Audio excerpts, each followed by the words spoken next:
Good day, everyone, and welcome to this brief overview of the group presentation assignment. I'm hoping that this will provide a little bit more clarity. If it does not, please post something on the discussion board FAQ section, and we'll keep chipping away at it until everybody understands. On the discussion board, you will find specially created sections that highlight your group. So, for instance, this group has already, someone has already posted a lead in the King group and chosen to be the leader and provided contact information for the rest of the group. So that group is well underway and going. So I would like to see evidence that every group is contacting each other.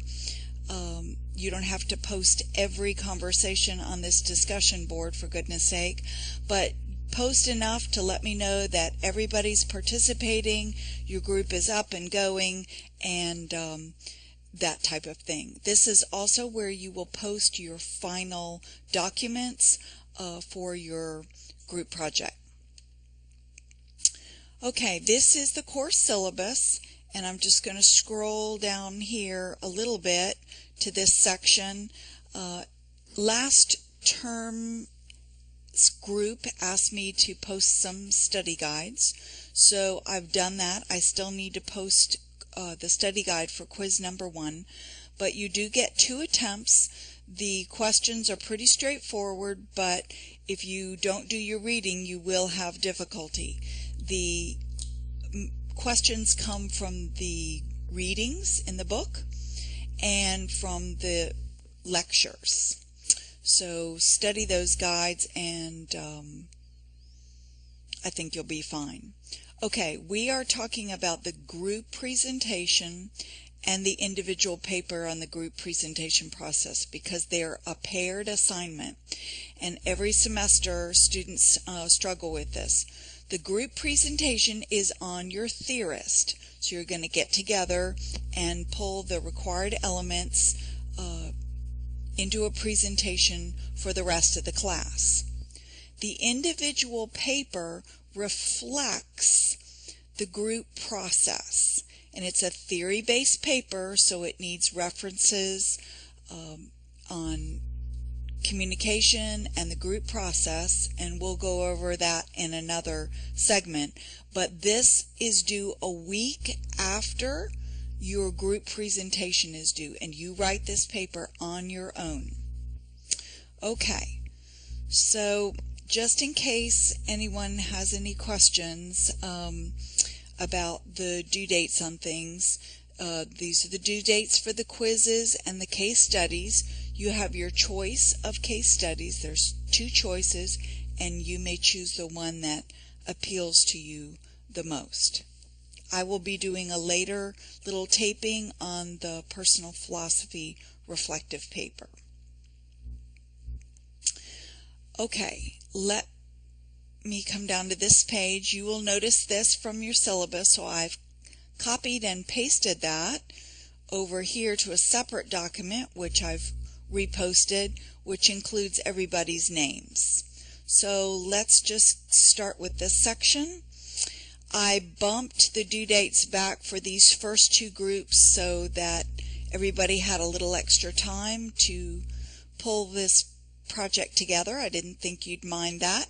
So these 3 groups are due on November 10th. Now let's go over this a week prior to the due date.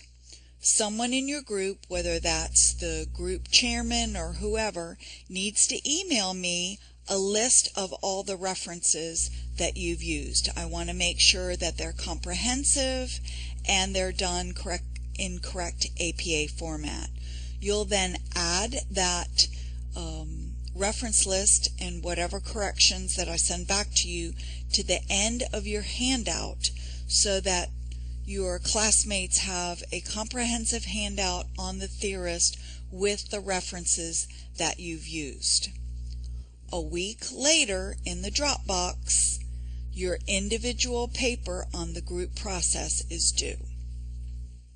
So these 3 groups are due November 17th, with their individual paper due November 24th.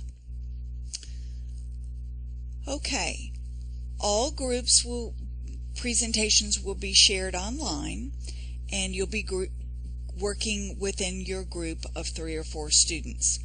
Each group must have at least 7 scholarly references.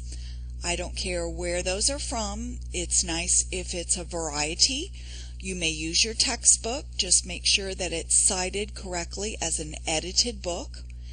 You may use articles, websites, or whatever other scholarly references you can find. There are 4 elements to each presentation. Number 1 is the supplemental handout. Now, in a PowerPoint presentation, you're not going to include every little detail, every little word, because that makes a PowerPoint presentation too cluttered and too jumbled. So you're going to hit the highlights on the PowerPoint presentation and do all the detail in the supplemental handout. Any supportive hyperlinks or anything like that that you want to include goes on your supplemental handout. Please again send your references to me a week before so that I can preview them. I will quickly turn them around to you so you can get your assignment in on time.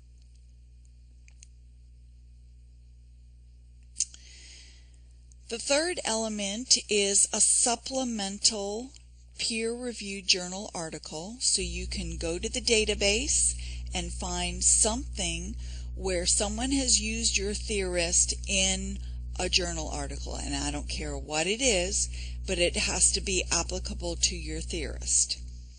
Or you can do an activity such as a word search or crossword puzzle using the terms of the theorist.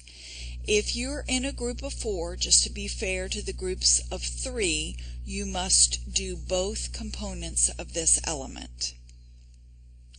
The 4th element is your best stab, your group's effort at a 2-page theory analysis. And you are going to do this in APA format, 3rd person, and include a reference sheet if you quote something. But primarily, I want you to concentrate on your own opinions and the analysis of the theory. So I want you to decide, how clear is this theory? Is it easy to understand, or are the terms very obscure? Does the meaning of the theorist's terms speak to the definition? If there's a diagram, does it help? Does it just muddy the water? Are the definitions of the sub-concepts and major concepts clear? That type of thing. Then you want to address simplicity. How does the theory promote a sense of understanding of nursing practice? You want to discuss how general and comprehensive the theory is. If you're in OB or obstetrics or hospice or critical care, is this theory applicable to you, or is it very narrow in scope and just applicable to one practice setting? What are the scopes of the concepts and the goals within the theory?